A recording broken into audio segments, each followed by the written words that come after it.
हटा लेना, 2-3 लड़के आ जाओ, कुर्सी हटा लेने यहाँ पे जल्दी। Vikrant. Good morning one and all. Today Friday 29th of November 2024 is the last day of our GAN program under the title Recent Trends in Metrical Fixed Point Theory and Applications. Our foreign experts, Romanian expert Professor Vasile Brende, who is with us, Professor Veermani from Chennai, IIT Madras, he is also with us. So all the participants, students of PG of our department, I welcome you all. We have today overall, I can say 4 sessions including the valedictory. Starting from right 9:30, it is slightly delayed due to some preoccupation of our some of participants. The first 2 lectures by our expert, Professor Brende, and after that, since I may be busy, after that because of the validity function, so I request sir, so I will just describe certain things, what left yesterday, and once we finish our lunch, after the lunch, we come for the session of Professor Veermani, and then we start for, after that, validatory function. You can collect your certificates. Your feedbacks are highly needed. Those feedbacks you have taken yesterday, kindly submit by today, because feedbacks gives a lot of strength, motivation, as well as the improvement to develop the GAN programs, that what the participants or the research scholars or the students needed and what the host institution provided to them. So once again, I welcome you all and thank you very much for your all the participating days for this GAN program. So let me invite Professor Brende for his lecture. Professor Brende. Thank you. I will start by drawing your attention to the role of average and mean in this particular situation. So, previous days the talks were started at 10. For today, the schedule was 9:30, and what it resulted, we started at 9:45, which is the average of the 2 hours. So this is also a situation where we have this average applied concretely in a practical situation. Today, I want to speak about error analysis of fixed point iterations. If you got a copy of my book, there is a chapter there which is devoted to this, this topic. What is error analysis? I'll try to give you some insights by means of two main concepts. So, rate of convergence and stability of iterative fixed point iterations. So, both are very important in concrete applications. And I'll start with some motivation about the role of iterative schemes in applied mathematics. I spoke already about this. Then applied fixed point iterative methods, and also I also mentioned during my previous talks the role of schemes in applied mathematics. As you know, only a few problems in applied mathematics can be solved exactly.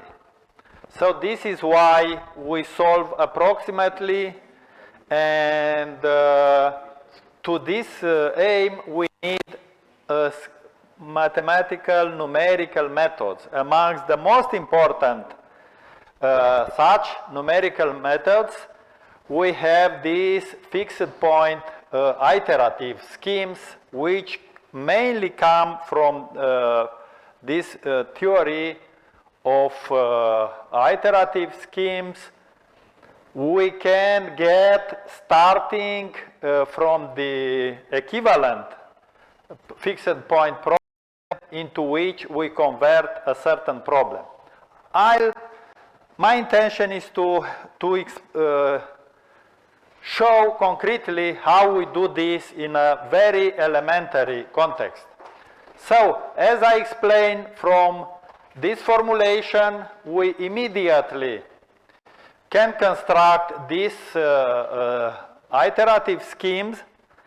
It is not sure that this is useful in the sense we don't know what kind of behavior this iterative scheme has, but if we are in the presence of some conditions, some properties of this operator or mapping or map we discussed yesterday, or transformation, T, or on the setting, on the space where T is defined, then we can obtain some convergence theorems regarding this sequence. And under various assumptions, we can prove in many instances that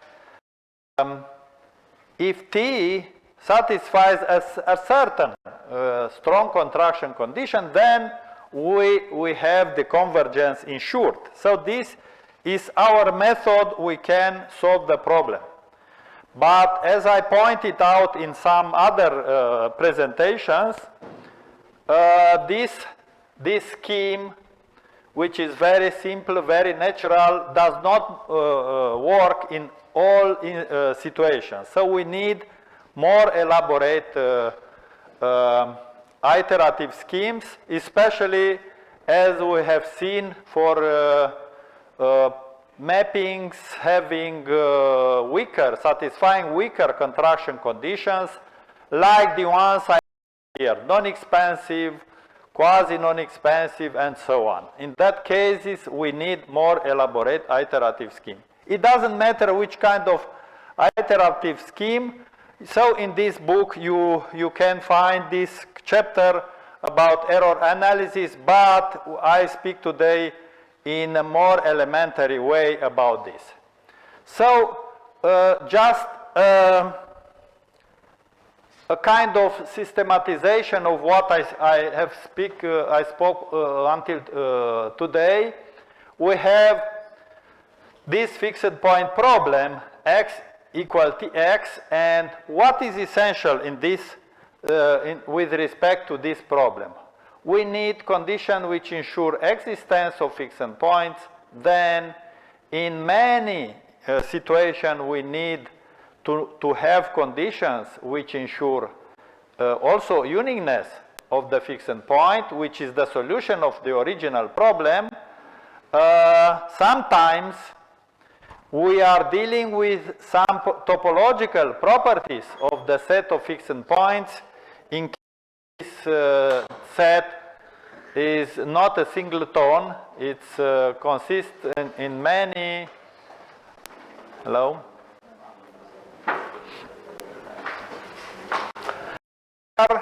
Professor Murthy mentioned yesterday other related problems like common fixed point problems, coincidence problems, and point problems, and many other kind of.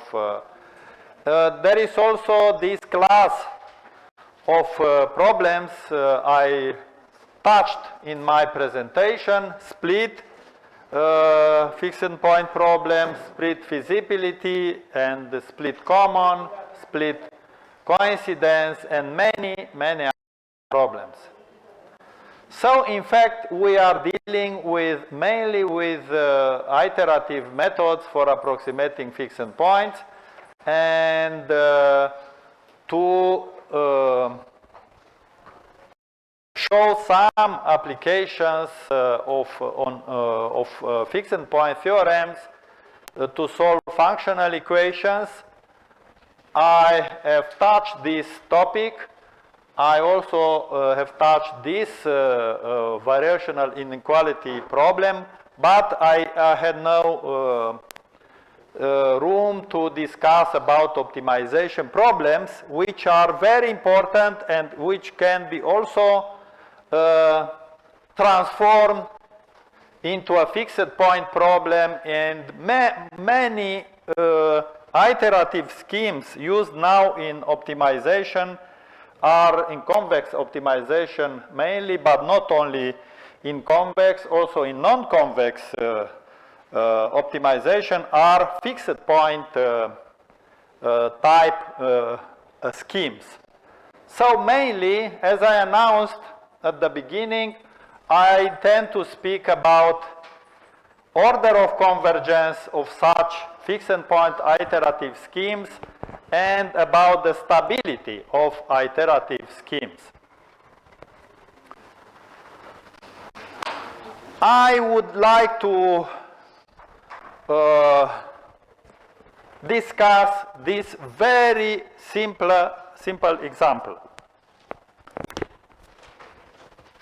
We are on, I have three instances for this equation. We have this equation, quintic equation, for which we know we don't have a formula in general to solve it. Now, of course, we can solve it. We take a computer algebra software package and we solve very easily. But we don't consider this. For us, if we denote this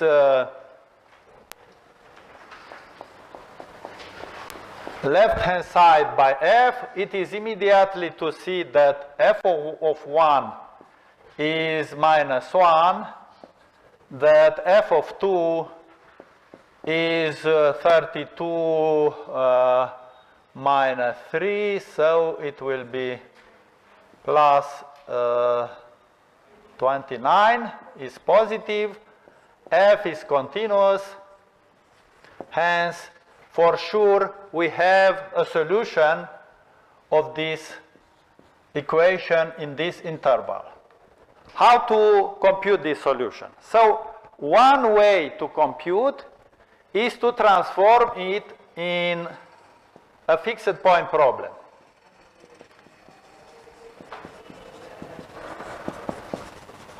I'll show you the difference between various options. So the simplest way, we take this, and this will be x to 5, 1, and we denote this to be t1 of x, and we look immediately, consider the sequence.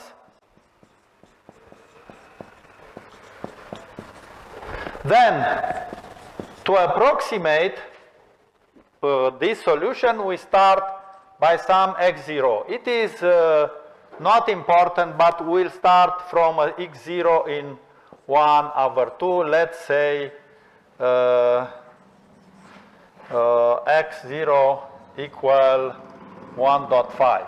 So if we start in this way, what happened? Look what happened.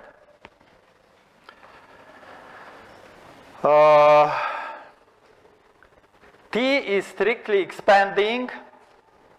We can see this T1 is expanding. What does it mean? T1 of x minus T1 of y is greater than x minus y, and even some constant here. So is, let's say, anti-Lipschitzian. So it's expanding.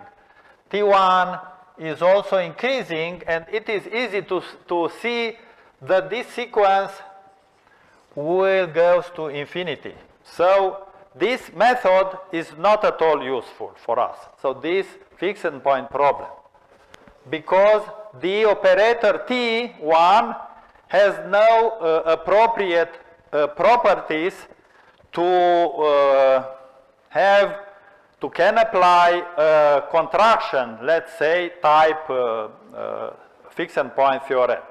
Then we go further. The same problem, we can write it, I guess I did by Newton. Let's see to not, okay, this is by Newton. Again, the second fixed point problem. For those familiar with Newton type method, they should know that this iteration function is defined by x minus fx after this one. So t2 of x is this one. The iteration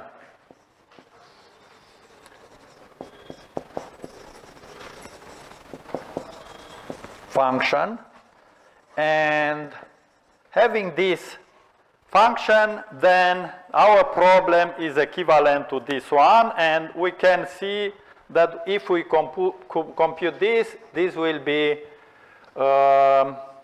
x to 5 minus x minus 1 over the derivative is 5x4 minus 1, and in the end we get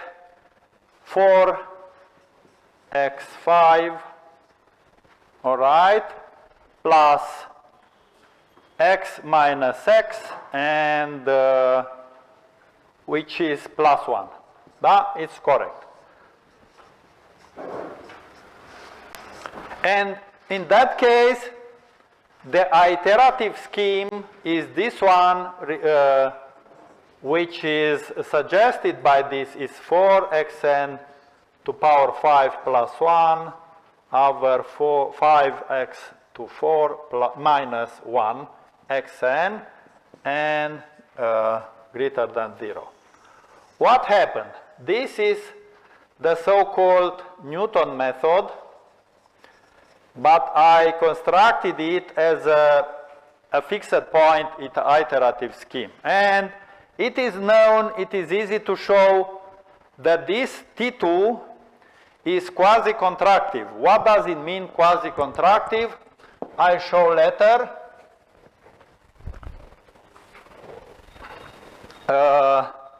Quasi-contractive means that T2 of x minus T2 of y,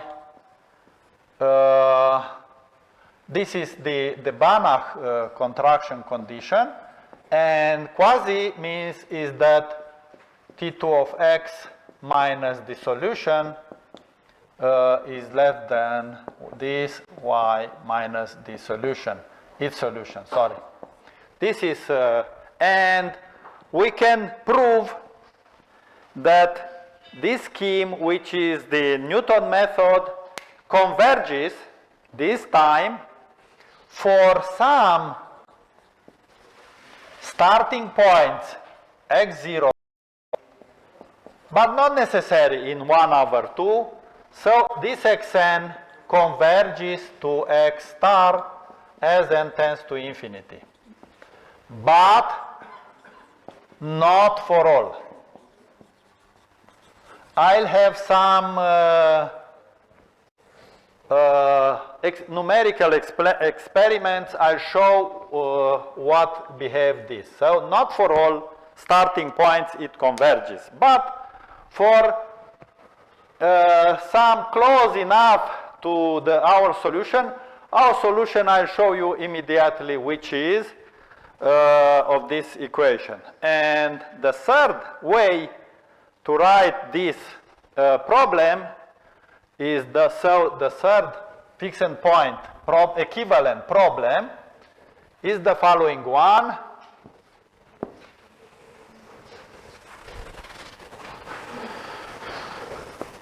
Okay, I'll take this. The third fixed point problem can be obtained in the following way. We have this equation, and it is equivalent with this. So this time the equation is equivalent to this problem, fixed point problem, T3 of x, where T3 of x is square. What's happened with this map? We can check. This is T3. T3, it's easy to show. T3 of x, I'll keep this notation. It means square radical 5, okay, minus. And what we do, we multiply by the, I don't know how you call in this will be y plus 1 to 4, and here we'll get exactly x minus y. This is positive, we have no any problem, and because this is strictly greater than 1, this will be greater than 2, and then it will be less than that. How many? 5.